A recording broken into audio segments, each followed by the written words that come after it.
E agora eu separei livros físicos que me acompanham há 10 anos. Estou em clima nostálgico aqui, com essa camiseta de uma animação de 10 anos atrás, com essa caneca que eu tenho há mais de 10 anos, para comentar sobre as minhas obsessões e livros que eu li há 10 anos atrás. Em 2015 eu resolvi tirar minha carteirinha de leitor e a partir daí não parei de ler mais. Já lia antes, só que sem tanto comprometimento, né? E com o tempo foi até bom, porque eu consegui adicionar mais livros na minha rotina, eu conhecer mais os autores, conhecer mais narrativas diversificadas. Inclusive os livros que eu li em 2015, eles estão registrados porque eu usei o Scooby para isso. E tive a ideia de montar esse vídeo vendo o vídeo do Geek Freak. E vocês? Como que era a obsessão de vocês há 10 anos atrás em leituras? Inclusive tá rolando uma trend lá na rede do Reels, né?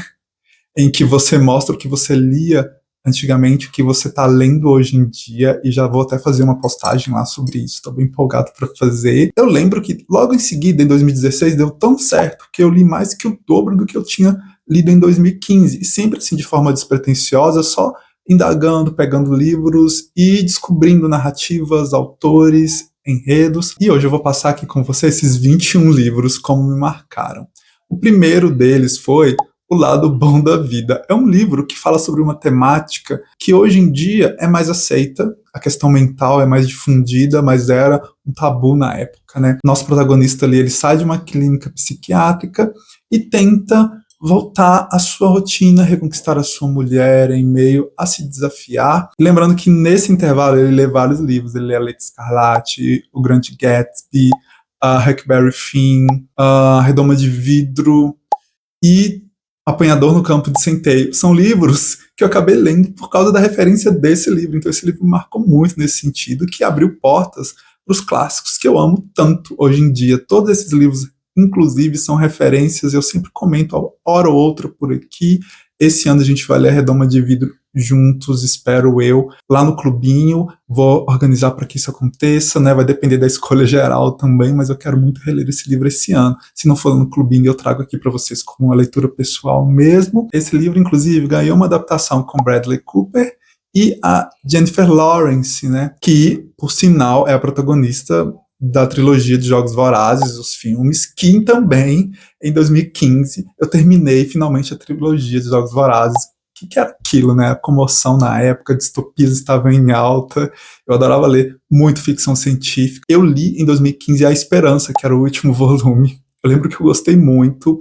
E o primeiro livro, eu lembro até hoje, quando eu comecei a ler, assim. Os registros antes de 2015 eu não tenho, porque eu passei a usar o Scooby a partir de 2015. Então, nesse processo aí, só o terceiro volume, que foi A Esperança, que eu assinalei ali naquela data como lido. E vocês eram obcecados em que séries, em que sagas naquela época? E que, inclusive, né, tá muito viva a saga dos Jogos Vorazes, porque já saiu o livro ano passado, ano retrasado, A Cantiga de Pássaros e Serpentes. Vai sair esse ano o próximo livro, que inclusive me dá uma nostalgia muito grande, eu tenho muita vontade de ler. Tá no meu vídeo da tag de metas literárias e de lançamento para ler esse ano. Eu quero muito ler, porque rememorar, né?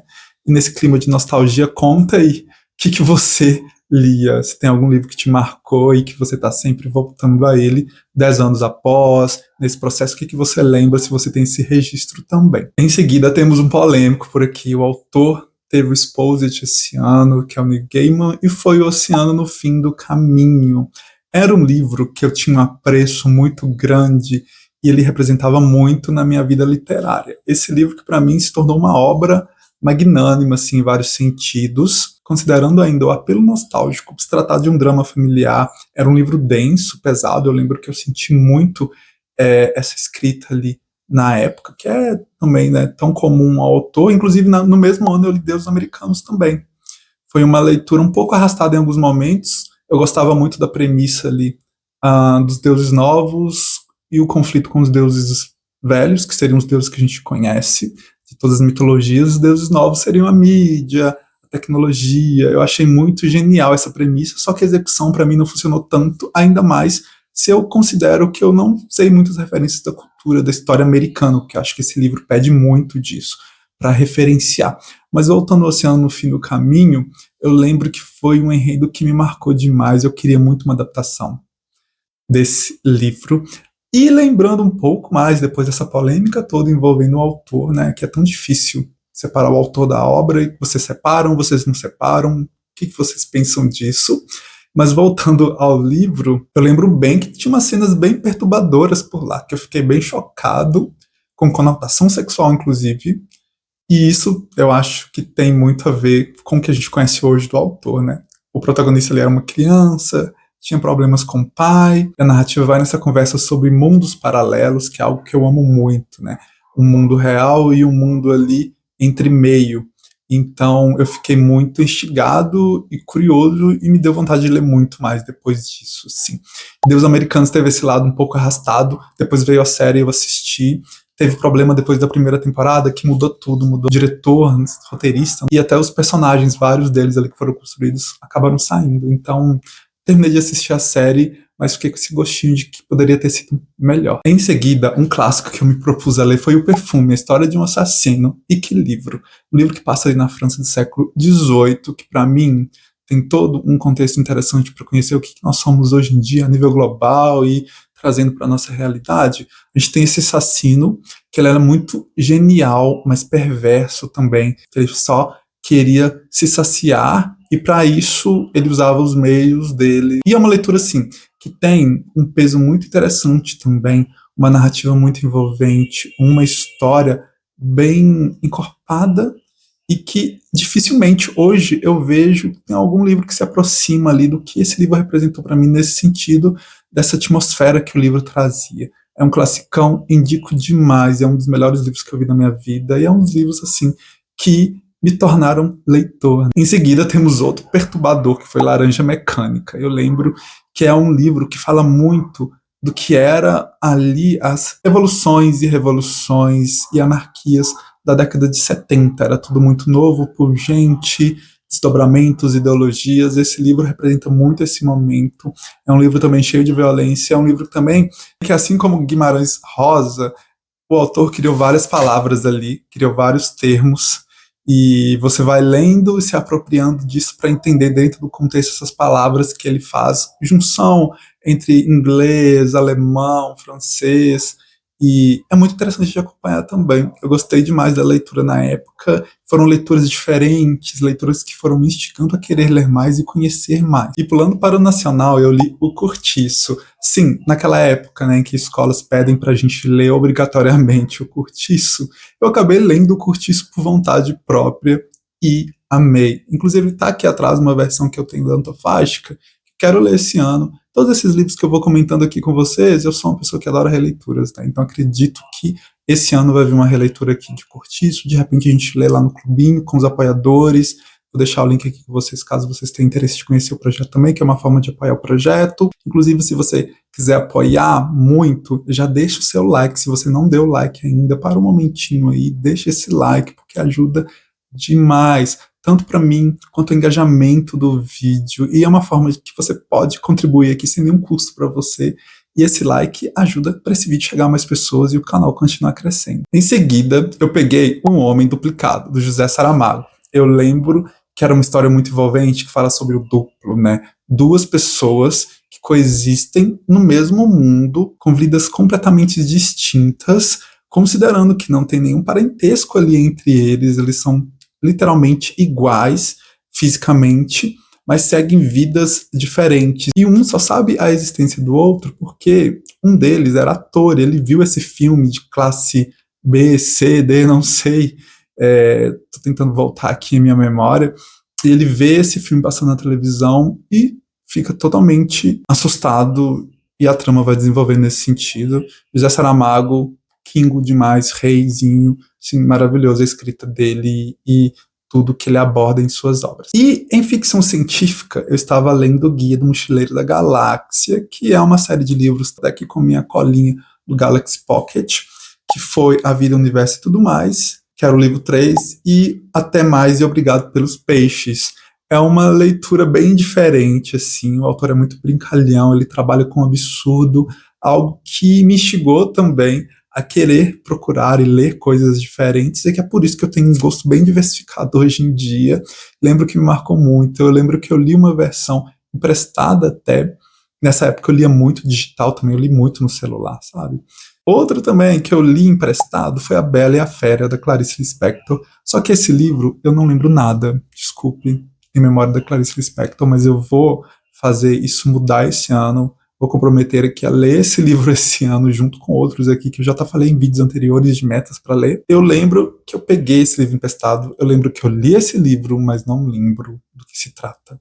Não lembro da escrita. E esse livro deve ter sido uma leitura bem singular para mim, apesar de que eu não lembro, mas geralmente eu lembro do que eu leio. Esse livro específico, eu não consigo trazer nenhuma memória sobre ele, assim. Agora pede uma releitura mesmo, para que eu possa vir conversar com vocês mais sobre isso. Passei por aquele momento canônico de ler O Pequeno Príncipe, e eu li O Pequeno Príncipe nessa época, e a partir daí tudo muda na vida de todo mundo que lê O Pequeno Príncipe, né? Então, são frases, a ideia do livro em si sempre volta pra gente em vários momentos da vida, e O Pequeno Príncipe deixou essa marca pra mim, assim. Inclusive, eu tenho uma versão aqui da Antofágica, essa versãozinha aqui. É um livro tão emblemático, né? Importante em vários aspectos pra gente. Quem não ama, né? Outro que eu li também, uma tentativa ali de ler um gênero que eu não gostava muito na época, foi Assassinato no Expresso do Oriente, da Agatha Christie. O que aconteceu? Policial não era muito a minha praia, apesar de que eu li alguns livros policiais ali na época, e foi uma experiência boa, eu gostei da leitura. Tem que fazer uma releitura até, saiu filme, né, alguns anos atrás, mas não lembro de muita coisa. Eu confesso que não sou muito bem ali em desvendar o mistério, eu acabo tendo várias opções, tento fugir do óbvio, e acabo caindo no óbvio. Mas é uma coisa também, quem sabe, né? Eu posso ir maturando isso, tem alguns outros títulos dela ali para ler, quem sabe eu consiga desenvolver, e hoje eu aceito mais romances policiais, e principalmente a leitura dela, eu gosto muito dos livros dela, e essas edições que estão saindo ultimamente estão perfeitas. E agora eu separei livros físicos que me acompanham há 10 anos, né? Eu lembro que a maioria deles aqui, não, todos, basicamente. O que aconteceu? Esses livros eu comprei no supermercado, estavam R$10 cada um. Eu falei, não, esse é o meu momento. Então eu ia comprando gradualmente e ficava lá, eu acho que muitos leitores já fizeram isso, né? Desbruçados, assim, nas bancas de livros, procurando ali preciosidades, e encontrei vários, que são esses aqui.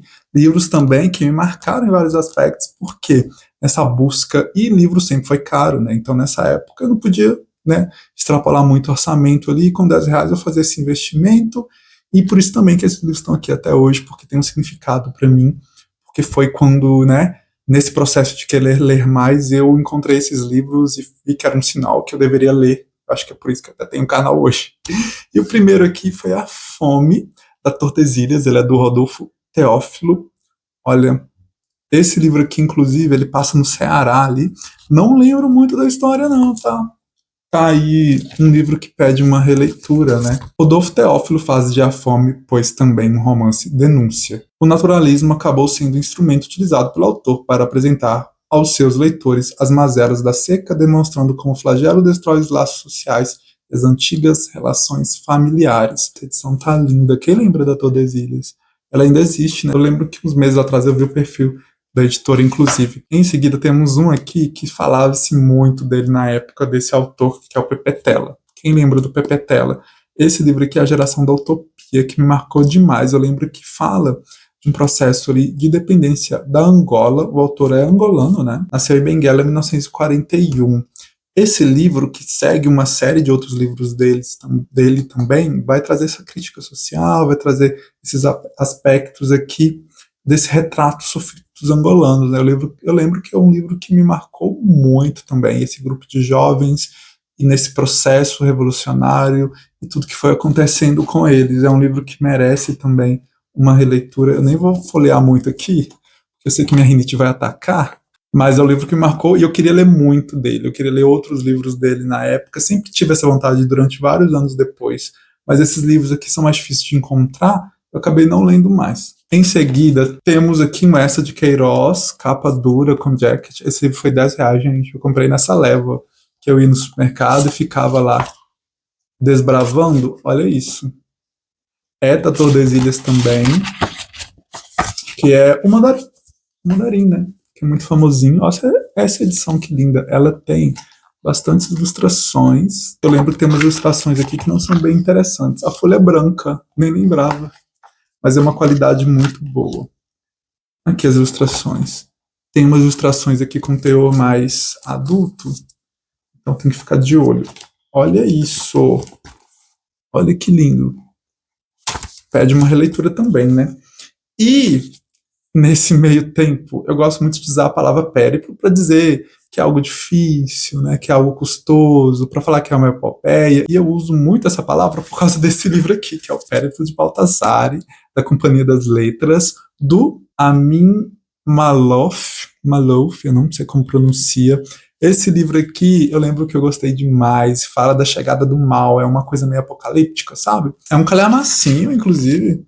Não, quase lá, 480, mas já dá para colocar ali como calhamaço. Olha só a orelha aqui. Baltasar embriaco não sabe como deve começar o seu relato. Às vésperas de uma viagem decisiva, ele registra sua inquietação em um caderno de anotações. Como contar a própria história? Uma simples narração dos fatos? Um diário íntimo, um diário de viagem, um testamento. A gravidade da palavra testamento se justifica. Vivemos o ano de 1665, aquele que antecede o ano da besta. O número 666 é descrito no Apocalipse de São João como símbolo do anticristo. Ainda faltam alguns meses para a iminente catástrofe, mas na cidade de Gibelete não se fala em outra coisa. É o caso, porém, que coloca Baltasar em confronto direto com as preocupações sobre o fim do mundo. É um livro que também, eu lembro que eu gostei muito da leitura na época, que marcou dessa forma, assim, gente. E fugindo um pouco ainda, em um tom mais cômico, cotoco. Eu lembro que eu sempre mostrava essas pessoas que eu tinha esse livro aqui, todo mundo ria, né, por causa do título. Tem até um título invernizado aqui, e é uma obra que está muito bem para uma obra que tem mais de 10 anos, né? Que tem 10 anos, na verdade, aqui comigo. Talvez, deixa eu até ver aqui, quando que foi publicada essa edição que eu tenho aqui. 2005. Então, já estava aí, ó, há muito tempo. Esse livro aqui, se eu não me engano, faz parte de uma série, se passa na África do Sul, só que no Brasil só chegou o primeiro volume, né? E foi a Intrínseca que trouxe. Então tem esse garoto de 13 anos que está aqui, ó.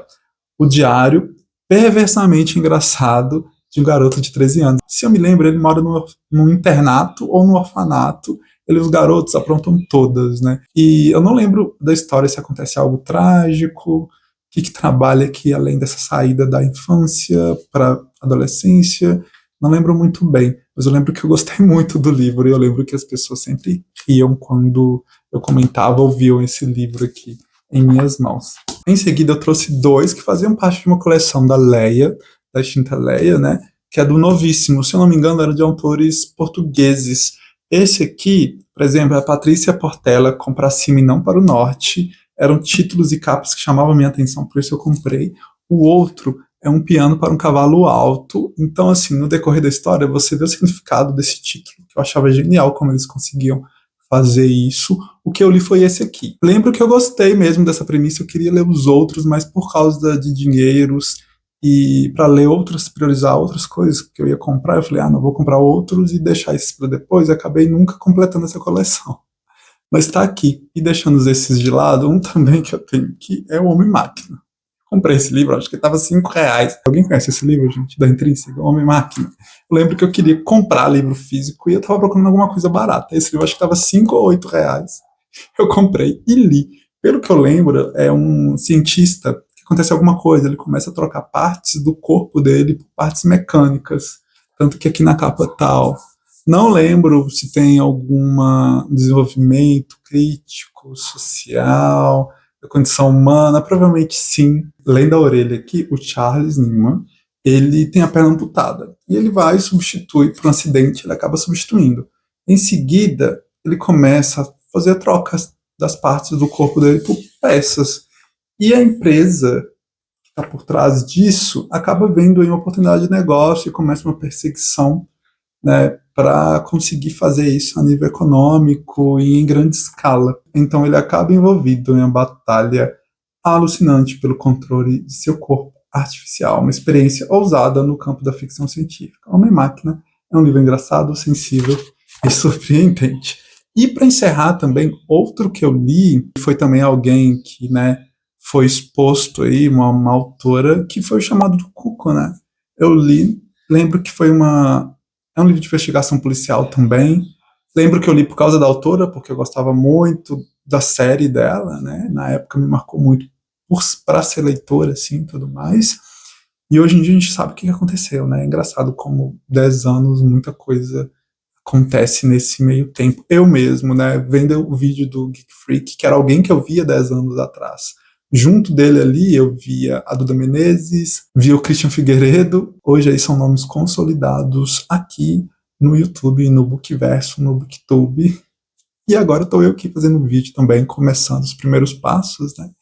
E tendo vocês aqui para conversar comigo sobre livros, que era uma coisa que eu sempre quis e que eu me via, só que num futuro muito distante. Esse futuro chegou e tô aqui com vocês e vocês são maravilhosos. Eu nunca imaginaria que eu teria um clube do livro, por exemplo. E a gente começou esse ano e já te convido, ó, tá tudo aqui na descrição. Tem o grupo de promoções também. Amo o livro, respiro o livro. Então, é muito bom falar sobre livros com vocês, essa troca que eu tenho com vocês, que vocês são sempre carinhosos comigo, são sempre maravilhosos, e por isso que eu tô todo aqui, todo domingo, apesar de qualquer adversidade, para trazer vídeo novo com vocês. E é isso, muito obrigado, espero que tenham gostado. Quem é novo ou novo por aqui, convido para você se inscrever nesse canal, que tem de tudo. Tem listas, tem gato, se você gosta de gato, tem aí também, que é a Tieta, inclusive tá aqui no meu colo. E é isso, gente. Muito obrigado e até o próximo vídeo.